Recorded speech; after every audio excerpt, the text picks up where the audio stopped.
Abra comigo a sua Bíblia, meu irmão, minha irmã, por favor, na segunda carta que o apóstolo Paulo escreveu à igreja de Corinto. Segunda carta aos Coríntios, capítulo número 12. Eu farei a leitura dos versículos 1 a 10. Segunda carta de Paulo aos Coríntios, capítulo número 12, versículos de 1 a 10. Na Bíblia que a gente utiliza aqui na nossa igreja é a página de número 198 do Novo Testamento. Eu passo assim a leitura da palavra do Senhor. Diz assim o texto: se é necessário que eu me glorie, ainda que não convém, passarei as visões e revelações do Senhor. Conheço um homem em Cristo que há 14 anos foi arrebatado até o terceiro céu. Se no corpo ou fora do corpo, não sei, Deus o sabe. E sei que o tal homem, se no corpo ou fora do corpo, não sei, Deus o sabe, foi arrebatado ao paraíso e ouviu palavras inefáveis, as quais não é lícito ao homem referir. De tal coisa me gloriarei, não porém de mim mesmo, salvo nas minhas fraquezas. Pois se eu vier a gloriar-me, não serei nécio, porque direi a verdade, mas abstenho-me, para que ninguém se preocupe comigo mais do que em mim vê ou de mim ouve, e para que eu não me ensoberbecesse com a grandeza das revelações, foi-me posto um espinho na carne, mensageiro de Satanás para me esbofetear, a fim de que eu não me exalte. Por causa disto, 3 vezes pedi ao Senhor que o afastasse de mim. Então ele me disse: a minha graça te basta, porque o poder se aperfeiçoa na fraqueza. De boa vontade, pois, me gloriarei nas fraquezas, para que sobre mim repouse o poder de Cristo. Pelo que sinto prazer nas fraquezas, nas injúrias, nas necessidades, nas perseguições, nas angústias, por amor de Cristo, porque quando sou fraco, então é que sou forte. A vida cristã, meu irmão, minha irmã, ela não é uma vida heróica, ela não é uma vida de alguém que está sempre no topo da montanha, sempre com o céu de brigadeiro, onde tudo dá certo, tudo é perfeito, de modo algum. Mas se fôssemos usar uma analogia, uma metáfora para a vida cristã, ela é muito mais semelhante a uma montanha russa, com seus altos e baixos, com seus momentos de serenidade, com as suas vitórias espetaculares, com as suas quedas e derrotas apavorantes. Essa percepção equivocada de que para o cristão está sempre tudo bem e tudo sempre dá certo se instala, aparece exatamente por conta de uma interpretação equivocada, fora do seu contexto correto, de textos como, por exemplo, do próprio apóstolo Paulo lá na carta aos Romanos, dizendo que nós somos mais do que vencedores por meio daquele que nos amou. Pelo próprio apóstolo Paulo, quando ele diz, por exemplo, lá em Filipenses 4,13, que nós podemos todas as coisas naquele que nos fortalece. Essas palavras e tantas outras, ditas fora do seu contexto, interpretadas de forma equivocada, se assemelham muito mais a um grito de torcida apaixonada do que palavras de Deus, o que de fato elas são. Então, desenvolver e aprofundar a nossa caminhada com Cristo tem muito a ver com compreender que a nossa vida, ela tem muito de força, sim, mas também tem muito de fraqueza. Nosso boletim, como o reverendo Cid tem lembrado dominicalmente, está repleto de nomes, de irmãos, de irmãs, de amigos, de família, gente de fé, gente de coragem, gente que acredita em Deus, mas que está sofrendo, que está lutando, que está colocando diante de Deus e diante da comunidade as suas fraquezas, as suas dores, buscando em Deus aquilo que só Ele pode fazer, exatamente buscando força em meio à sua fraqueza. A gente tem lembrado, por exemplo, da nossa irmã Cristina Helena, que tem lutado contra uma doença. Da mesma maneira, a família da Camila, do Rafael, a Gabriela, a Nina, o Clóvis e a Elzi, a Estila, a Peg, a Dona Luzia Solteiros, a sua irmã, tanta gente, meu irmão, colocando diante do Senhor as suas necessidades, as suas fraquezas, buscando encontrar a força que só Deus pode lhes dar. É sobre isso que eu quero conversar com vocês aqui rapidamente nessa noite, sobre força, sobre fraqueza, sobre sermos fortes em Deus, sobre reconhecermos o seu poder, a sua atuação em meio à nossa caminhada, porque ao lado de todos esses irmãos e irmãs a quem eu me referi agora, ao meu lado e ao seu lado, está ninguém mais, ninguém menos do que o apóstolo Paulo. Ninguém mais, ninguém menos do que o apóstolo Paulo, considerado por muitos entre nós um herói. E o Paulo não era, de modo algum, um herói. Isso não desmerece em absoluta a figura do apóstolo, muito pelo contrário. O que a Bíblia nos mostra, e o apóstolo faz questão de dizer isso em muitos textos da sua carta, é que ele era um homem, um ser humano, como eu e como você, que aprendeu a encontrar força no Senhor a despeito das suas fraquezas. A gente vai entender então um pouco sobre o que o texto fala e aí recolher dele algumas lições. Primeiro, a gente está na carta aos Coríntios, na segunda carta aos Coríntios. Paulo escreve duas cartas para essa igreja que, se fosse nos nossos dias, meu irmão, minha irmã, é bem possível que ela estivesse, como tantas outras, na manchete dos jornais. Os estudiosos bíblicos concordam que é bem possível que a igreja de Corinto tenha sido a que mais deu dor de cabeça.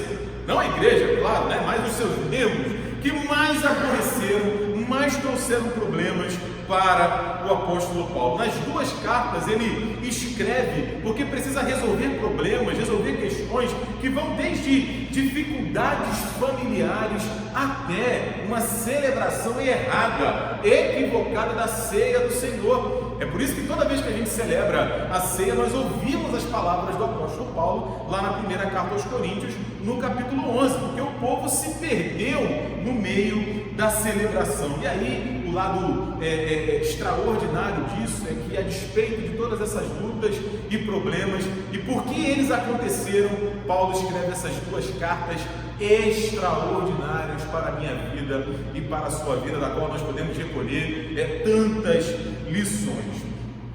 Nessa segunda carta em que nós estamos, o problema ele se aprofunda um pouco mais, porque além das questões cotidianas da igreja, algo muito sério passou a acontecer. Falsos líderes, falsos apóstolos, a quem o apóstolo Paulo chama lá no segundo versículo, no versículo 5 do capítulo 11, o capítulo anterior que nós estamos aqui, ele chama de tais apóstolos, homens que denegriram, que abusaram, que arrasaram com a doutrina do Senhor Jesus Cristo, estavam infiltrando isso na igreja e passaram a questionar a autoridade do apóstolo Paulo, a questionar não apenas a sua autoridade como apóstolo, mas a sua liderança, os seus motivos, as próprias intenções de Paulo como um homem de Deus. Isso foi um golpe duro para ele. Ele deixa claro isso ao longo desta segunda carta, e o contexto do nosso texto aqui no capítulo 12 é exatamente esse. O Paulo está respondendo os questionamentos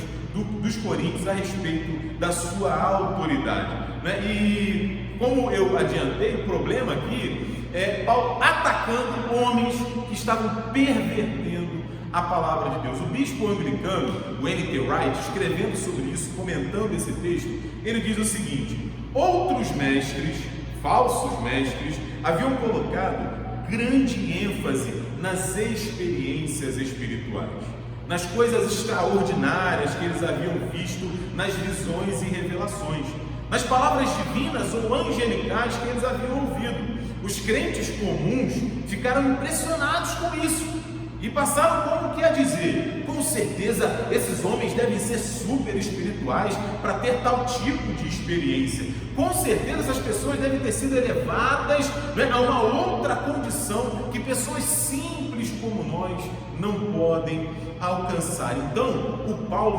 chama a responsabilidade para ele, para mostrar que mesmo as mais exaltadas experiências espirituais devem ser entendidas na perspectiva do Evangelho.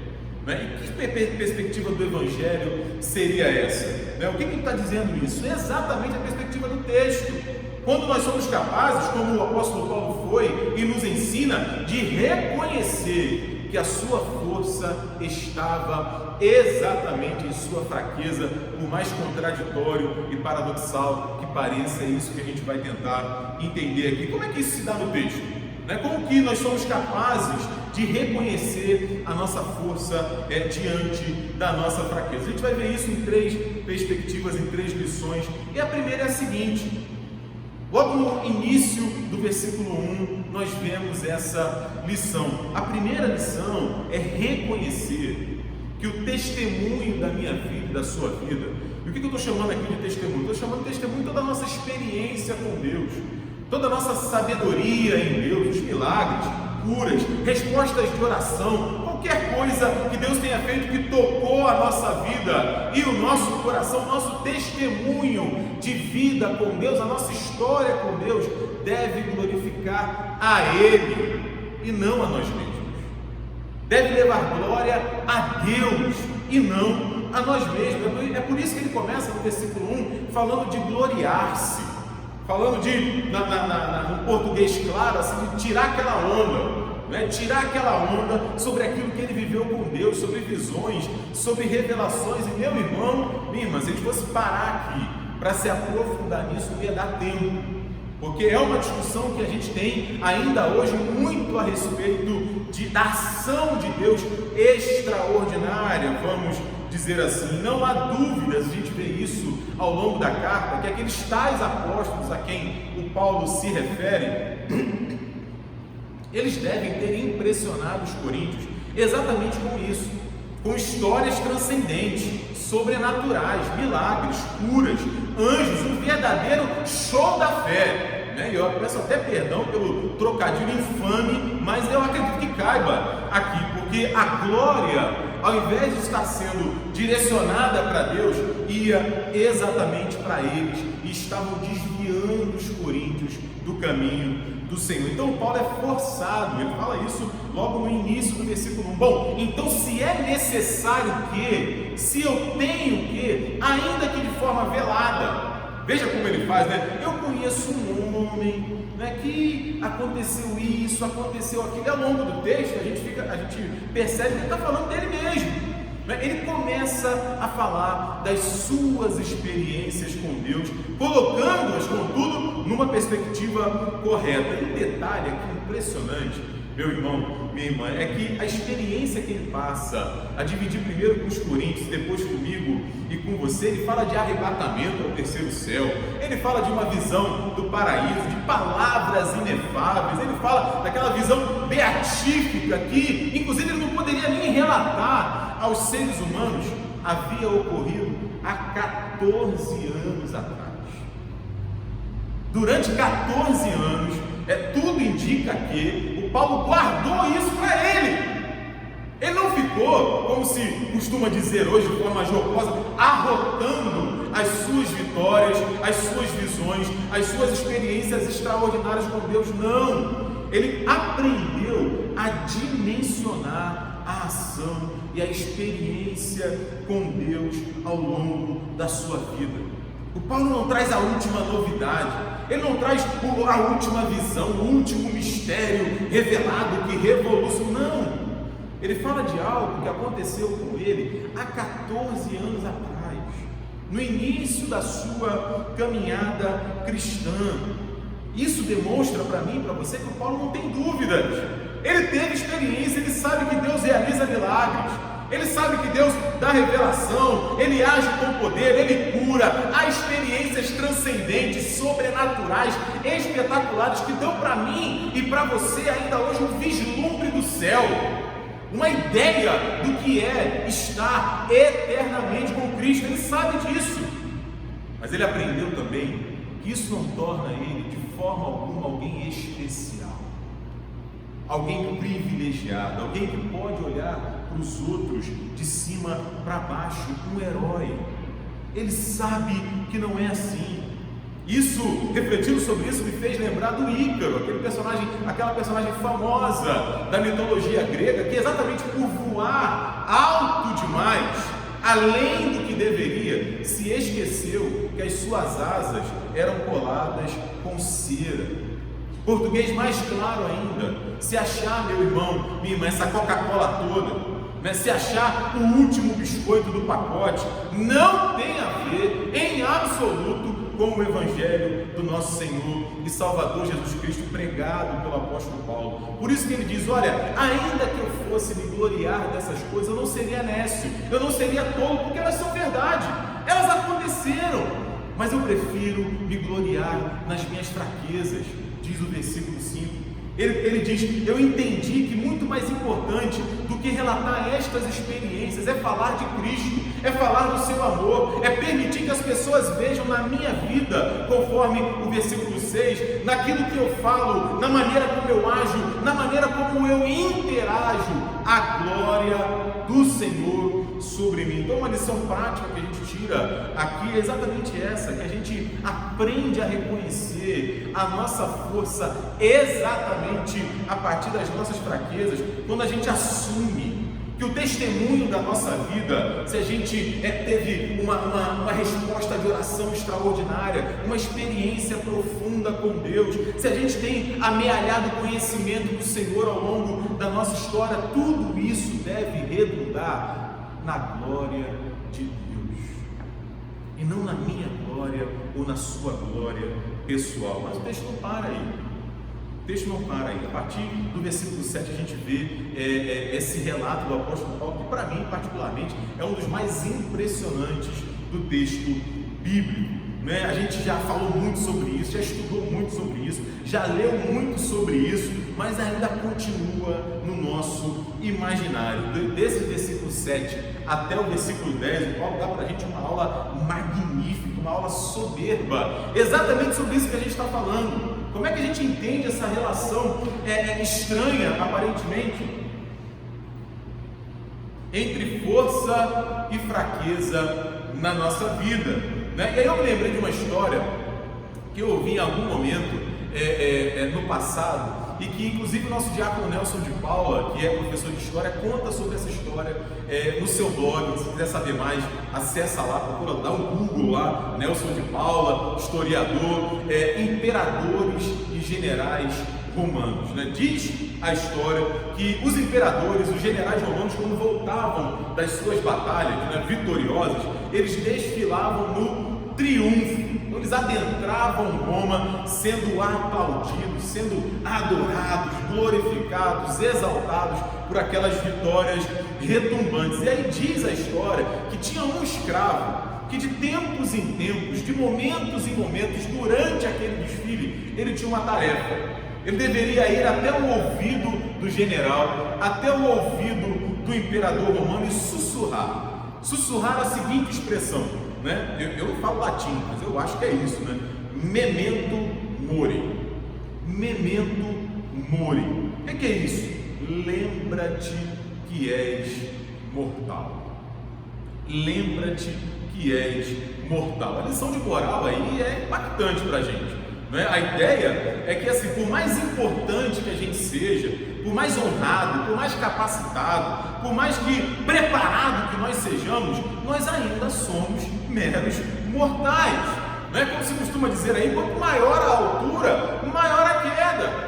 É exatamente por isso que o apóstolo Paulo fala no versículo 7 desse texto, que ele recebeu esse chamado espinho na carne, para que ele não se ensoberbecesse, para que ele não se enchesse de soberba diante dos vislumbres do céu que ele teve. Ele ainda era um mortal. E aí a gente precisa falar aqui, não tem como passar por isso. Que raios de espinho na carne é esse, Diego? A gente não sabe o que era. A verdade é essa, não era uma planta espinhosa que Paulo pisou e ficou ali andando com aquele espinho. Não, o ritmo do texto, a forma do texto mostra para a gente que trata-se aqui de uma metáfora.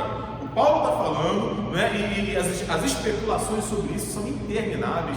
Diz-se, por exemplo, que poderia ser uma doença crônica que o apóstolo Paulo nunca superou, e é bem possível que fosse isso. Fala-se das próprias perseguições que ele sofreu ao longo da sua vida. Volta depois, no final do capítulo 11, o Paulo faz um resumo ali de tudo que ele enfrentou. O fato importante aqui, para mim e para você, é que aquele espinho, fosse o que fosse, fazia o Paulo sofrer. Aquele espinho fazia Paulo sofrer, né? E sofrer de tal maneira, sofrer a tal ponto, que ele chega a orar. Ele não ora uma, ele não ora duas, ele ora 3 vezes, pedindo a Deus que tirasse dele aquele espinho. E aí eu quero fazer uma pausa com você aqui e realizar essa história na igreja presbiteriana de Corinto, há 2000 anos atrás. A igreja em crise, um monte de problema, e aí chega a notícia de que uma nova carta do apóstolo chegou, né? O povo se mobiliza, se reúne lá na Rua da Passagem, lá de Corinto, número 91, e começa a aguardar a leitura da carta. E aí o Paulo começa a reafirmar a sua autoridade apostólica, fala do sofrimento, da luta pelo evangelho. De repente ele começa a dizer, inclusive, que o problema é experiência com Deus. Eu também tive, eu também fui ao céu, eu também recebi revelações extraordinárias. E aí o ápice, um embate com uma dor, com uma luta, com um espinho. Paulo ora não uma, não duas, mas 3 vezes. E a expectativa dos coríntios, não, Deus respondeu ao apóstolo Paulo, Deus atendeu ao apóstolo Paulo. Um sonoro não de Deus cai diante da igreja. Cai diante da igreja, né? Eu fico pensando nos triunfalistas do nosso dia, daqueles a quem eu me referi no início, que acham que porque estamos em Cristo tudo sempre vai dar certo. Imagina a frustração do povo naquele momento. Como assim? Um mensageiro do diabo? O que é isso? Repreende isso, Paulo. Cancela isso, Paulo. Rejeita isso, Paulo. Em nome de Jesus. Fala para Deus que você não aceita isso, que você é um homem de Deus, que isso não pode acontecer com você. Aí o Paulo fala, eu orei. Não foi dessa maneira aí não, mas eu orei. Eu pedi a Deus que tirasse aquilo de mim. E a resposta de Deus foi não. E a resposta de Deus foi não. E aí é de se imaginar que isso acontece com a gente, o nosso coração se enchesse de frustração, de raiva. Por que Deus não atende? Por que Deus não responde? Por que Deus faz para ele e não faz para mim? Mas o texto não termina aí. O texto não termina aí. Deus diz para o apóstolo Paulo que havia uma razão de ser para aquela negativa. E a gente há de concordar que a vontade de Deus é boa, perfeita e agradável. E a gente há de concordar que Deus sabe o que nós não sabemos. E aí, por causa daquela negativa histórica na vida do apóstolo, ele recebe, e a igreja de Corinto recebe, e eu e você recebemos hoje uma das palavras mais reconfortantes, mais curadoras da palavra de Deus. É como se Deus dissesse para o apóstolo Paulo assim: Paulo, meu filho, você precisa se lembrar da razão de ser desse espinho. É para que você não se encha de soberba, meu filho. É para que você se lembre que é mortal. É para que você continue confiando em mim. E tem mais, não termina simplesmente com um não categórico. A minha graça te basta, porque o meu poder se aperfeiçoa na sua fraqueza. A minha graça te basta, Paulo, meu filho.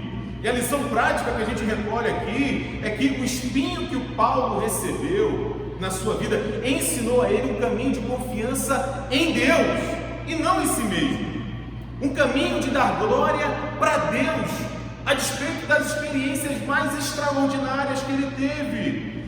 Eu e você certamente carregamos também na nossa vida alguns espinhos, algumas dificuldades.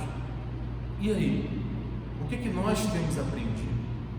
Recordando a história dos romanos, o que esses espinhos têm sussurrado aos nossos ouvidos, que nós precisamos prestar atenção, porque nós não podemos esquecer, a graça de Deus é suficiente para nós, meus irmãos, a despeito das eventuais negativas do Senhor ao longo da nossa história. Essa foi uma segunda lição. A terceira, já caminhando para o final, aprender a conviver com a nossa fraqueza.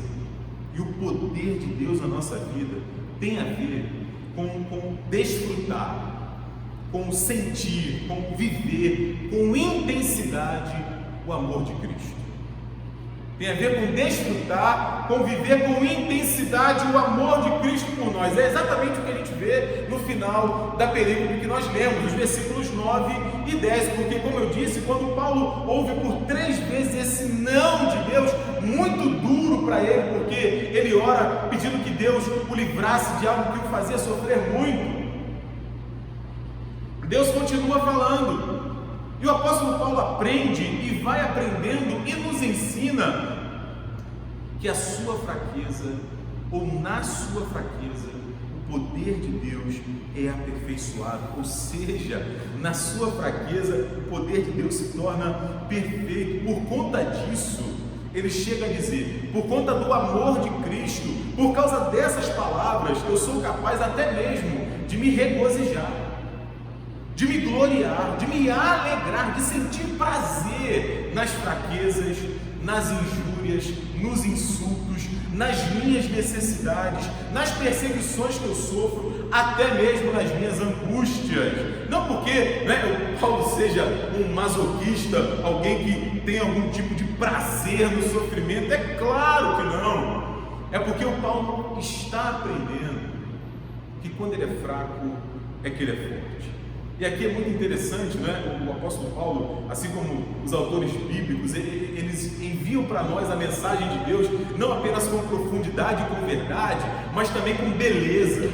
O Paulo está fazendo aqui uma espécie de jogo de palavras. Ele está dizendo o seguinte: olha, quando eu confio nas minhas capacidades, quando eu confio nos meus recursos, no meu sobrenome importante, na minha experiência, no meu network, na minha rede de contatos, ou seja, quando eu confio na minha força, eu sou fraco. Eu sou fraco, mas quando eu confio em Deus, quando eu confio na palavra de Deus, quando eu confio nos recursos de Deus, que podem muito bem ser exatamente estes que eu acabei de citar, mas que eu preciso enxergar como portas abertas, como pessoas enviadas, como graça de Deus agindo na minha vida, aí eu sou forte. Isso, meu irmão, minha irmã, é aprender a lidar com a fraqueza nossa, sendo aperfeiçoada pelo poder de Deus, ou com o poder de Deus se aperfeiçoando na nossa fraqueza. E aí ajuda a gente muito a entender, porque quando ele fala que se gloria na sua fraqueza, porque ele reconhece que exatamente ali ele está dependendo da mão de Deus, exatamente ali ele está dependendo do agir de Deus, está atento para aquilo que Deus está fazendo. Quando ele fala de injúrias e insultos, ele sabe que Deus é o justo juiz. E se eventualmente ele está sendo insultado com razão, porque, por exemplo, se alguém me chama de mentiroso e eu mentir de fato, é uma oportunidade que eu tenho de me arrepender, de pedir perdão, de recomeçar, de confessar o meu erro. E se é uma injúria de fato, se eu estou sendo acusado injustamente, eu posso confiar em Deus, que é o justo juiz, que vai trazer todas as coisas às claras. Ele pode se alegrar nas suas necessidades, porque ele se lembra. E o problema é que às vezes a gente esquece que quem nos sustenta é o Senhor. Em todo tempo é Ele quem nos sustenta, é Ele quem nos guarda, é Ele quem nos abençoa. A gente que às vezes esquece isso, e até mesmo nas perseguições. Eu falava esses dias com as senhoras lá na reunião de oração, no encontro da oficina Esther Nascimento, que a perseguição para o apóstolo Paulo era uma coisa democrática, porque todo mundo perseguiu o apóstolo Paulo.